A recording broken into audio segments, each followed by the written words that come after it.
ஹரி, நம்ம ட்ரெக்கிங்கில் பருவதமலையில் பாதி தூரம் வந்துட்டோம். ஸோ இது வரைக்கும் உன்னோட எக்ஸ்பீரியன்ஸ் எப்படி இருந்துச்சு அப்படிங்கிறத நம்ம ஃப்ரெண்ட்ஸுக்கு அப்படியே சொல்லி பார்ப்போம்.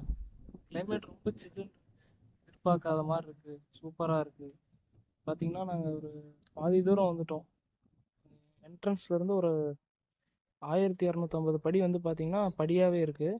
அதுக்கப்புறம் ஒரு மாதிரி கல் மாதிரி அப்படியே பாதையாக அப்படியே ரவுண்டாக போகிற மாதிரி இருக்குது.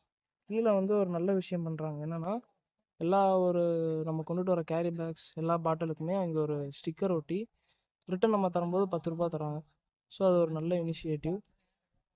ஸோ நம்ம இங்கே எதுவுமே நம்ம கீழே டஸ்ட்டு போட மாட்டோம். அதே மாதிரி கீழேருந்து வர வழியில் வந்து பார்த்தீங்கன்னா எங்கேயுமே உங்களுக்கு கடை கிடையாது. ஸோ வாட்டர் உங்களுக்கு தேவையான ஃபுட்ஸ் எல்லாம் நீங்கள் தான் ப்ரொவைட் பண்ணி எடுத்துகிட்டு வந்துக்கணும். பெட்டர் ட்ரெக்கிங் ஷூ போட்டுட்டு வந்துட்டிங்கன்னா உங்களுக்கு நல்லாயிருக்கும். மழை பெய்கிற மாதிரி இருக்குது. மழை பெஞ்சதுன்னா ட்ரெக்கிங் ஷூ இருந்துச்சுன்னா நல்லாயிருக்கும். இப்போ க்ரௌட் ஹெவியாக தான் இருக்குது. ரெகுலர் ட்ரெக் போகிற மாதிரி நிறைய பேர் வந்துட்டு ஜாலியாக போயிட்டுருக்காங்க. ஸோ எல்லோரும் கண்டிப்பாக வரணும். நாங்கள் மலை உச்சிக்கு போயிட்டு இன்னும் எப்படி இருக்குன்னு எக்ஸ்பிளைன் பண்ணுறோம். பாய்.